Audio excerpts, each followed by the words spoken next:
ನಾನು ಸತ್ಯವಾಗ್ಲೂ ಹೇಳ್ತೀನಿ, ಈ ಅಭಿಮಾನದ ಪ್ರೀತಿಯ ಪ್ರಶಸ್ತಿ ಮುಂದೆ ಯಾವ ಪ್ರಶಸ್ತಿನೂ ಇಲ್ಲ. ಕಾರಣ ಇಷ್ಟ, ಇದು ಶಾಶ್ವತವಾಗಿ ಕೊನೆಯ ಉಸಿರುವರೆಗೂ ನಮ್ಮ ಜೊತೆ ಇದೆ. ಯಾವುದೇ ಕಲಾವಿದ ಬಂದಾಗ ಅಷ್ಟೇನೆ. ಬೇರೆ ಪ್ರಶಸ್ತಿಗಳು ನನ್ನ ಒಂದು ವೈಯಕ್ತಿಕ ವಿಷಯದಲ್ಲಿ ಆ ಒಂದಿನ ದಿವಸ ದೊಡ್ಡ ದೊಡ್ಡ ವ್ಯಕ್ತಿಗಳ ಸಮ್ಮುಖದಲ್ಲಿ ಒಂದು ವೇದಿಕೆ ಮೇಲೆ ಕೊಡ್ತಾರೆ, ಅದನ್ನ ತಗೊಂಡು ನಾವು ಮನೆಯಲ್ಲಿ ಇಡ್ತೀವಿ, ಅದಕ್ಕೆ ಮತ್ತೆ ಜೀವ ಇದಲ್ಲ. ಆದ್ರೆ ಈ ಅಭಿಮಾನ, ಈ ಪ್ರೀತಿ ನಮಗೆ ಉಸಿರಾದ ಜೀವ ಕೊಡುತ್ತೆ.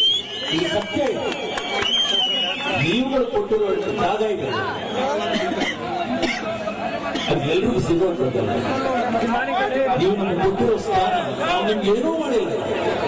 ಚಿತ್ರದಲ್ಲಿ ನಾವು ಅಭಿನಯಿಸುವ ಪಾತ್ರಗಳಿಗೆ ನಾವು ಇಂಥ ಒಂದು ಮಹತ್ವ ಕೊಟ್ಟು ಹೃದಯದಲ್ಲಿ ನಮಗೆ ಶಾಶ್ವತವಾದ ಸ್ಥಾನ ಕೊಟ್ಟಿದ್ದೀರ. ಜಗತ್ತಿನಲ್ಲಿ ಇದಕ್ಕಿಂತ ದೊಡ್ಡ ಪ್ರಶಸ್ತಿ ಯಾವುದೂ ಇದೆ ಇಲ್ಲ.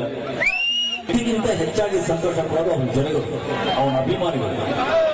ಆದ್ರೆ ಈ ಅಭಿಮಾನಿಗಳು ನನಗಾಗಿ ಅಂಥ ದೊಡ್ಡ ಪ್ರಶಸ್ತಿ ಕೊಟ್ಟಿದ್ದಾರೆ. ಅದಕ್ಕೆ ಸರಿತುವಂತ ಪ್ರಶಸ್ತಿ ನನ್ನ ವೈಯಕ್ತಿಕ ಜೀವನದಲ್ಲಿ ಯಾವುದಿದೆಯೂ ಇಲ್ಲ. ನೀವೇ ಪ್ರಶಸ್ತಿ, ನಿಮ್ಮ ಅಭಿಮಾನವೇ ಪ್ರಶಸ್ತಿ, ನಿಮ್ಮ ಪ್ರೀತಿಯ 35 ವರ್ಷದಿಂದ ಅದನ್ನು ನಾನು ಕೊಟ್ಟು ಈ ಒಂದು ಭಾರ ಹೊರಿಸಿದಿರಲ್ಲ. ಈ ಭಾರನ ಉಳಿಸ್ಕೊಳ್ಳೋಕೆ ಏನಾದ್ರೂ ನನಗೆ ಬಂದಿದ್ರೆ ನನ್ನ ಹೆಸರಿಗೆ ಹೇಳಬೇಕು, ಅದೆಲ್ಲ ನಿಮ್ಮಿಂದಾನೇ ಬಂದಿಲ್ಲ. ಏನೇ ಬಂದಿದ್ರು ಅದು ನಿಮಗೇ ಸೇರಿದೆ.